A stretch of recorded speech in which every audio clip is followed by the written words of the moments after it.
Puji Tuhan, kita melanjutkan pembacaan Alkitab kita Perjanjian Baru, selesai 1 tahun sekali, dan kita di porsi Matius pasal 12 ayat ke-22 hingga ayat yang ke-50.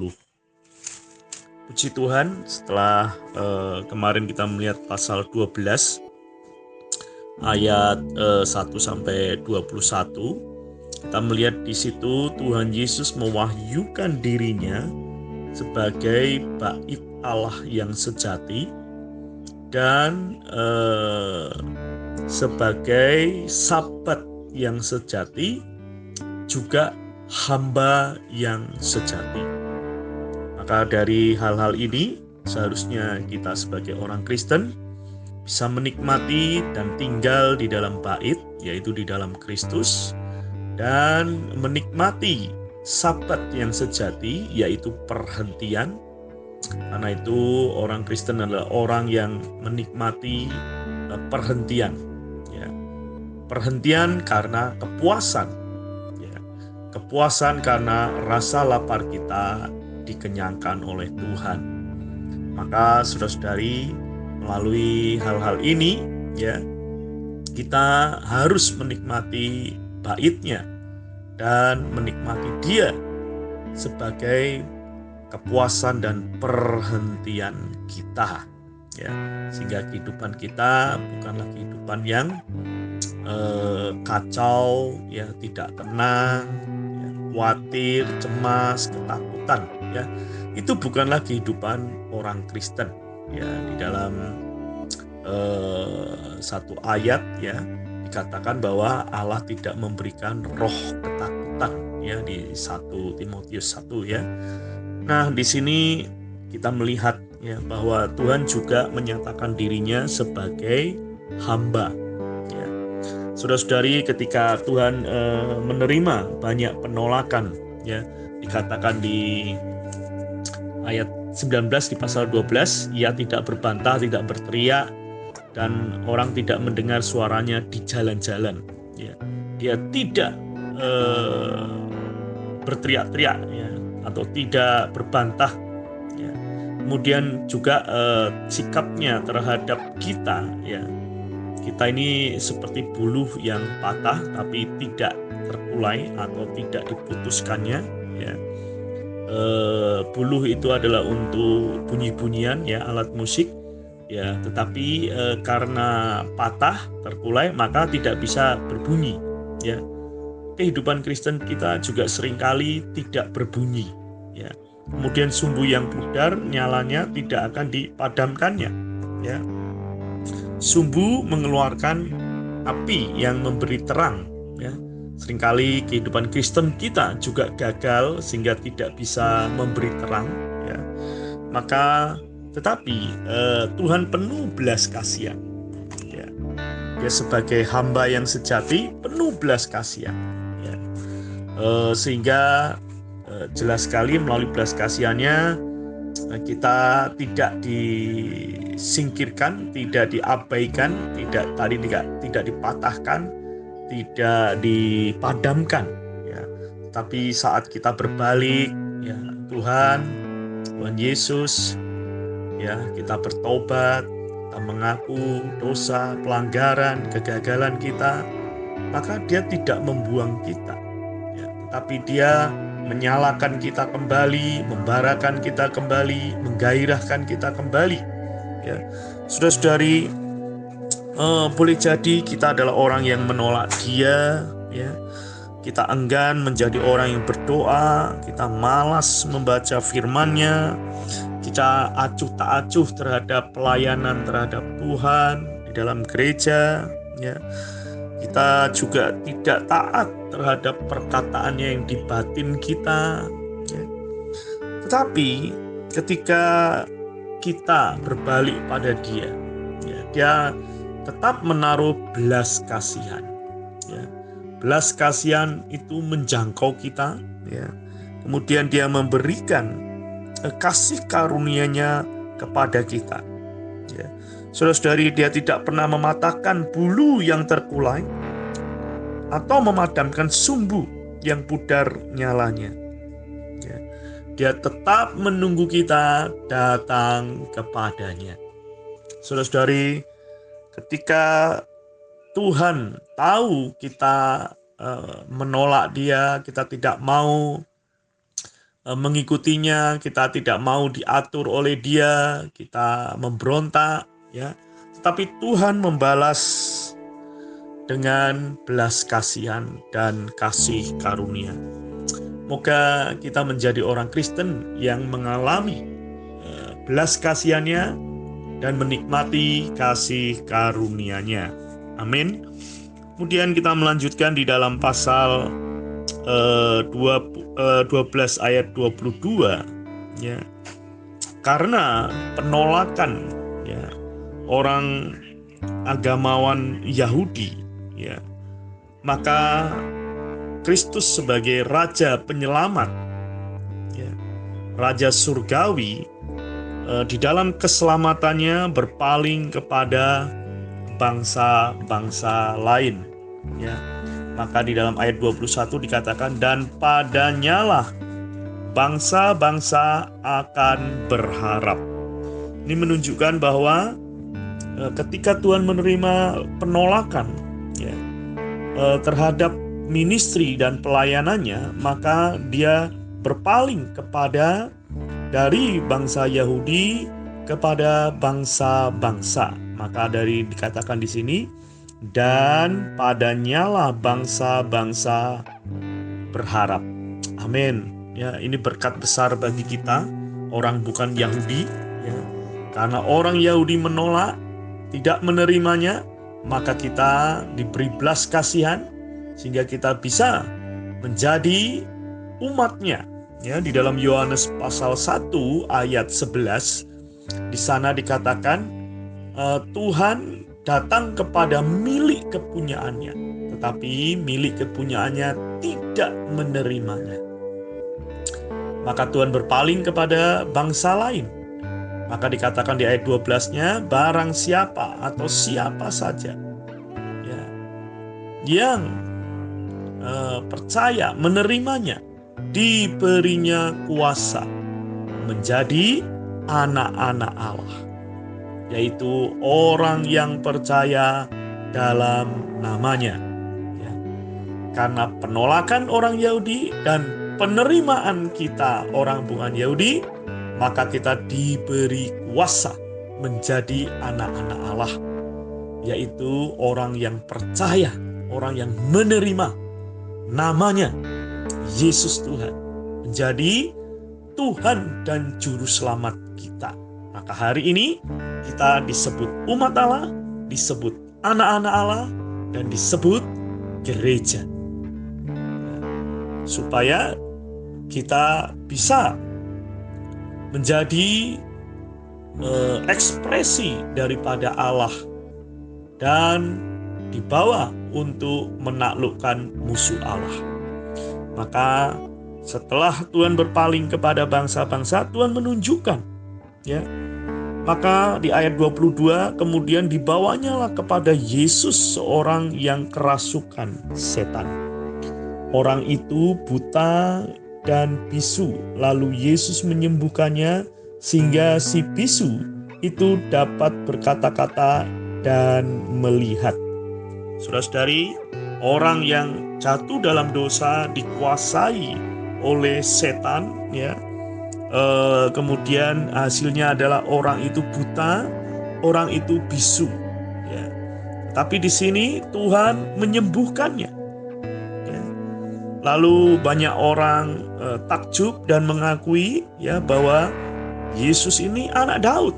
Artinya Yesus diakui sebagai raja oleh orang banyak, ya. Tetapi ketika orang Farisi mendengarnya, mereka iri hati, ya, dan menuduh, ya. Orang Farisi ini menuduh Tuhan Yesus dengan mengatakan, dengan Beelzebul, penghulu setan, ia mengusir setan. Saudara-saudari, melalui tuduhan orang Yahudi ini memberi kesempatan kepada Tuhan Yesus untuk mewahyukan banyak hal ya. Kalau di dalam catatan pasal 12 ini ada 8 hal yang dia wahyukan menurut ayat-ayat yang kita baca di hari ini, ya. Yang pertama, ya, bahwa iblis memiliki kerajaan yang dibangun di atas bumi dan di antara manusia, ya. Di dalam ayat 26 dikatakan, demikianlah juga kalau iblis mengusir iblis, ia pun terbagi-bagi dan melawan dirinya sendiri. Bagaimanakah kerajaannya dapat bertahan? Ini menunjukkan bahwa di atas muka bumi ini, di alam semesta ini, iblis mendirikan kerajaannya.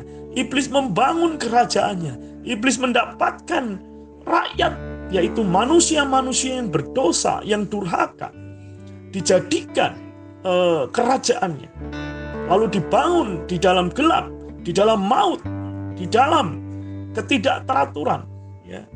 Tetapi kerajaannya sendiri, ya, ada satu susunan otoritas yang lengkap, ya.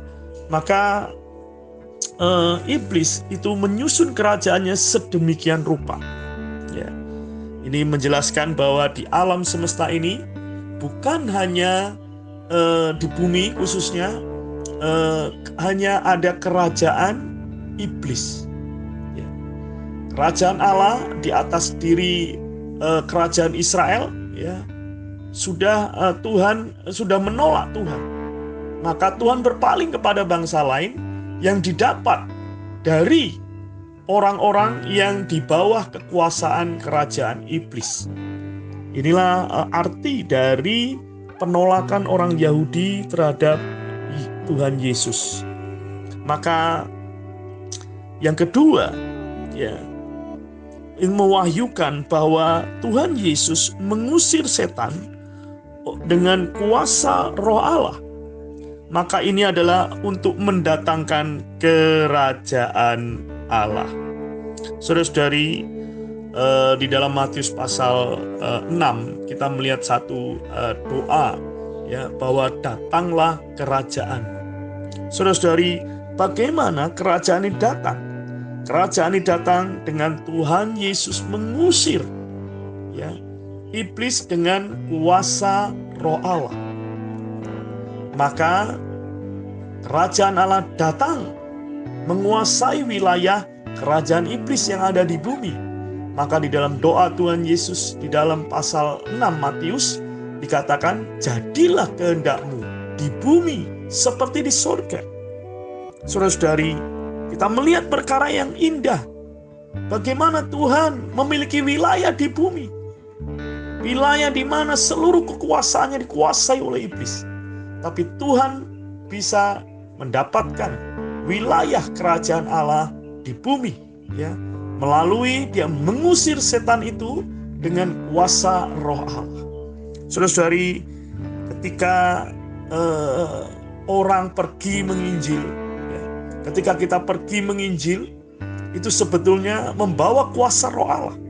Dan ketika kita mendapatkan orang-orang dosa mengaku dengan mulutnya, percaya dalam hatinya, mengaku dengan mulutnya bahwa Yesus adalah Tuhan, maka Roh Allah datang dan masuk ke dalam dia. Saudara-saudari, di dalam Kisah Para Rasul pasal 2 ayat 38, ya, di sana dikatakan bahwa bertobatlah dan berilah masing-masing dirimu dibaptis ke dalam nama Tuhan Yesus, maka kamu akan menerima pengampunan dosa dan kamu akan memperoleh karunia Roh Kudus. Maka saudara-saudari, setiap orang yang mengaku Yesus adalah Tuhan dan menerima dia di dalam hidupnya, maka sesungguhnya kerajaan Allah sudah datang kepada dia. Ya, inilah datangnya kerajaan di atas muka bumi. Satu orang percaya, satu orang mengakui Yesus Tuhan, itulah kerajaan Allah datang ke bumi dan diperluas. Maka hari ini, saudara-saudari, kita perlu memberitakan nama Yesus. Karena nama ini ketika diterima, maka Roh Kudus diberikan. Sehingga kerajaannya datang. Ya. Yang ketiga, Tuhan mewahyukan bahwa sebelum Tuhan mengusir setan, maka ada peperangan rohani, ya, peperangan rohani yang antara kerajaan Allah dan kerajaan gelap, ya, antara Tuhan dan iblis, ya, tetapi Tuhan mengikatnya dan kemudian mengikat orang kuat dan mengambil isi kerajaan itu. Ya, iblis diikat oleh Tuhan, kemudian dia mengambil orang-orang yang dijajah oleh iblis. Maka Tuhan berkata, siapa tidak bersama aku, ia melawan aku. Siapa tidak mengumpulkan bersama aku, ia mencerai beraikan. Inilah yang mewahyukan yang ketiga. Kemudian Tuhan mewahyukan bagaimana hujat terhadap Roh Kudus tidak akan diampuni, baik di zaman ini maupun di zaman akan datang. Apa ini maksud dengan hujat oleh Roh Kudus? Dosa yang tidak diampuni adalah dosa yang tidak percaya Tuhan Yesus. Karena pekerjaan Roh Kudus membuat orang percaya Tuhan Yesus. Dan ketika menolak, menghujat pekerjaan Roh Kudus dengan tanda dia tidak mengakui Yesus Tuhan, artinya dia menghujat pekerjaan Roh Kudus sehingga tidak diampuni. Maka Tuhan pernah berkata di dalam kitab Yohanes pasal 8 bahwa kalau kamu tidak percaya kepadaku, kamu akan mati dalam dosamu. Saudara-saudari, inilah dosa yang tidak terampunkan baik zaman ini maupun zaman akan datang, ya, yaitu tidak percaya Tuhan Yesus. Maka orang yang tidak percaya Tuhan Yesus akan binasa, ya, kekal. Ya. Kemudian di sini juga mewahyukan bahwa kita akan mempertanggungjawabkan, ya, perkataan yang sia-sia, ya, perkataan yang sia-sia. Itu di dalam ayat yang ke-36 dan 37, ya. Saudara-saudari, penolakan kita terhadap pengakuan kita terhadap Tuhan itu akan menghasilkan penghakiman, ya. Maka itu akan dipertanggungjawabkan, ya. Moga saudara-saudari yang mendengar ini memastikan diri sudah percaya Tuhan Yesus, ya, dan menerima Dia menjadi Tuhan dan Juru Selamat. Amin. Kemudian yang keenam, ya, mewahyukan bagaimana Tuhan Yesus itu mengalami, ya, akan mengalami kematian dan kebangkitannya, ya, supaya Dia menjadikan penggenapan terhadap kehendak kekal Allah. Maka Dia perlu menjadi orang manusia yang mati ke kayu salib untuk menebus dan bangkit untuk membawakan hayat, melahirkan kita kembali. Dan ini mewahyukan bahwa Dia adalah Yunus yang sejati, ya, Yunus yang sejati, ya, Yunus yang sejati adalah yang melahirkan gereja, ya. Tuhan di dalam perut bumi selama 3 hari 3 malam, sama seperti Yunus di dalam perut ikan, ya. Dan kemudian yang ketujuh, di sini Kristus di pasal 12 juga di ayat yang ke-42 mewahyukan dirinya sebagai Salomo, ya, bahkan lebih besar dari Salomo. Saudara-saudari, setelah kematian dan kebangkitannya sebagai Yunus yang sejati, Dia mewahyukan dirinya sebagai Salomo yang sejati. Di atas diri Salomo ada pekerjaan pembangunan bait Allah, ya. Juga Dia memiliki kata-kata hikmat, ya. Maka sama seperti Tuhan Yesus, ya, Dia adalah yang membangun bait Allah, yaitu melalui dirinya dan tubuh Kristus, yaitu gereja. Juga Dia adalah manusia yang memiliki kata-kata hikmat, ya, bahkan hikmatnya melebihi Salomo. Saudara-saudari, di dalam keempat Injil kita melihat bagaimana ketika Tuhan berbincang-bincang dengan orang, di sana menunjukkan betapa hikmatnya itu melebihi semua orang yang ada, ya. Dan terakhir, ini mewahyukan Tuhan memutuskan hubungannya dengan orang Yahudi secara daging. Ya, ketika Tuhan diberitahu bahwa ibunya dan saudara-saudaranya berdiri di luar dan berusaha menemui dia. Ya, dan muridnya berkata kepadanya, "Lihat, ibumu dan saudara-saudaramu ada di luar dan berusaha menemui engkau." Tetapi jawab Yesus kepada orang yang menyampaikan berita itu padanya, "Siapakah ibuku? Dan siapa saudara-saudaraku?" Lalu katanya sambil menunjuk ke arah murid-muridnya, "Ini ibuku dan saudara-saudaraku." Saudara-saudari, dengan demikian dia memutuskan hubungan alamiah dirinya dengan orang Yahudi ketika dia berkata kepada murid-muridnya, "Ini ibuku dan saudara-saudaraku." Dia tidak menunjuk kepada Maria dan adik-adiknya Yesus yang hasil perkawinan antara Yusuf dan Maria. Tetapi dia mengatakan, "Sebab siapapun yang melakukan kehendak Bapakku di sorga, dialah saudaraku laki-laki, dialah saudaraku perempuan, dialah ibuku." Saudara-saudari, perkataan ini tegas, ya, membuat Tuhan memutuskan hubungan di dalam alamiah, di dalam daging, dan dia menggantikan hubungannya di dalam roh. Haleluya. Kita tadinya bukan saudara-saudaranya, bukan ada hubungan daging, hubungan alamiah karena Yesus orang Yahudi, tapi hari ini kita adalah anak-anak Allah, ya. Dialah yang sulung, kitalah saudara-saudaranya, yaitu orang yang melakukan kehendak Bapa. Moga kasih-Nya yang membuat kita menjadi keluarganya, ya, menjadi saudara-saudaranya, membuat kita menjadi orang yang melakukan kehendak Bapa. Saudara-saudari, Bapa memiliki kehendak, Bapa memiliki tujuan, Bapa memiliki rencananya, dan Dia rencananya ada di atas manusia. Maka kalau kita mengenal, melihat kehendak Bapa, maka kita menjadi orang yang berbagian dengan penggenapan akan kehendak Bapa. Haleluya. Tuhan Yesus memberkati, Tuhan Yesus menyertai saudara-saudari. Amin. Puji Tuhan.